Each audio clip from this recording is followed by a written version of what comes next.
The biggest YouTube user, PewDiePie, just hit 30 million subscribers, which is fucking bananas. Good for you, our good friend Felix. We're super proud of you. However, after he came back from a vacation, he noticed that some of the comments in the comment section were surprisingly hateful and crazy. Wow, we never deal with that, right? So he decided, you know what, that's it, I'm taking a stand. I am going to disable the comment section. In fact, he explains it in the following video. Take a look.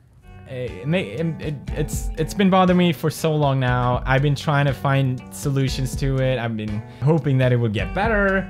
I was hoping YouTube would try to figure a way out, but it doesn't seem like it, and I'm just sick of it. So I'm gonna turn the comments off forever. They're not coming back this time around, and I hope you understand my decision of doing that. I wouldn't say it as we lose something. I would say it as taking the next step in the right direction, because it's been going on for too long, this comment being shit, and it just bothers me.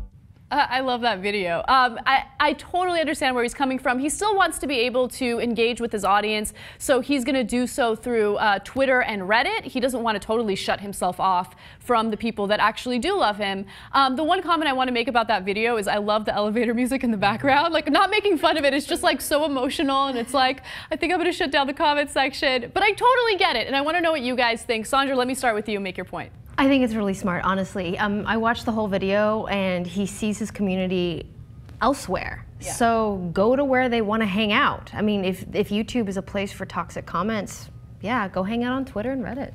Yeah. Why not? John? Yeah, almost every area of discussion on the internet sucks. Like, even things like Twitter and Facebook, but especially like Reddit, 4chan, all those huge discussion boards absolutely suck.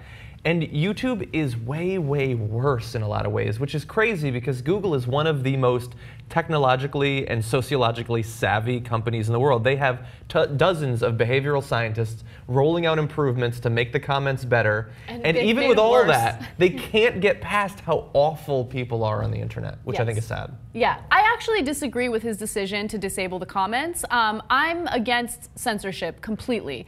Even in the case of Anthony Cumia, who got fired from the Opie and Anthony show for his hateful comments toward the black community, I didn't agree with him getting fired, although I definitely did say that he was racist, right? And the reason why I didn't want him to get fired is because I like transparency. I think that there should be an open forum for people to be as hateful as they want. I think that it teaches us a lot about society, and yes, the comments are abusive. I deal with them on a daily basis, but I've learned a lot through those comments, and actually it's built a lot of character in me through reading those comments, dealing with those comments. So look, it's PewDiePie's decision. I'm not telling him what he should or shouldn't do, but in my case, I don't think I'll ever disable the comments, and I'll never, you know, let them get to me to the point where I'll take that kind of action. Yeah. So here's the question for this story. How do you handle your haters? Now, I'm sure we all have our haters since we are public figures to some extent. Have you ever fought with them? Sandra, let me start with you. You know, Anna, when I get haters, it's usually private emails, which I appreciate, and it's usually constructive criticism. Honestly, you are a lucky girl. I am actually severely blessed with conscientious, intelligent listeners. Nice. I haven't done as many videos. I'm a little shy about that, and I am scared about what may happen when that starts to happen. So I'm on the cusp, but in private emails, I usually talk it out with somebody, and eventually, if they're a total jerk face, I will just be like, oh, maybe you should get therapy, and this and that, and F you, goodbye. Don't listen. You know, I just kind of go, no. Yeah. And no one's published those letters publicly yet. Yeah. All right. All right, I think that's a good way of dealing with it. And you are really lucky, because usually when you are, you know, any type of public figure, you're going to deal with it. I mean, look, as much as I dislike Kim Kardashian, I read some of the comments that she gets, and it's like, Jesus Christ, people are vicious. Yeah. What do you think, John? On Twitter, where it affects me more. On YouTube, it feels like they're just throwing it out there, but on Twitter, they're saying, I want you to see this. That sort of affects me a little bit more.